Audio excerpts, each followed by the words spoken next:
Sus, nanasad. Gahapon pa lang gani ang kuan. Nahitabong pinaka dili katuohan nga trade. Kay si Davis gahapon gitrade ngadto sa Dallas Mavericks. Unya si Luka Doncic pod gitrade sa Lakers nga silang duha pulos wala kahibalo. Unya karon ang dako nga issue na pod kay si De'Aaron Fox na trade na pod ngadto sa San Antonio Spurs. Grabe karon ang blockbuster trade nga nahitabo sa NBA karong tuiga. Abi nila og April Fools pero February Fools di ay. Pero dili fools sa kay tinuod gyud. Dili fake news. Grabe ron ang nahitabong trade. Grabe ang hitabo karon sa NBA, dili katuohan ang mga nahitabo. Daghang mga fans sa Lakers nga wa magdahom. Ug daghan sa mga fans sa Dallas nga wa sad magdahom. Unya karong adlaw na pod ang dako nga issue kay na trade na ngadto sa San Antonio Spurs si De'Aaron Fox gikan sa Sacramento Kings. Grabe gyud. Pero unsaon man, NBA is just a business, wa tay mahimo ana.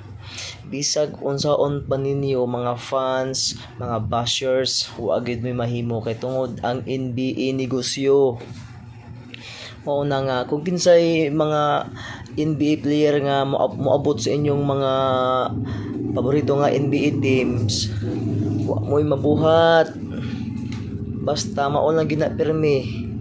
Ingon ana ang duwa sa NBA o bisag asa nga sports, daghan gid ang hitabo sa mutag basketball. Sus, o nga wate mahimo na nga move on og ato na lang paaboton kung unsay mga galaw ug unsay mga panghitabo sulod sa court.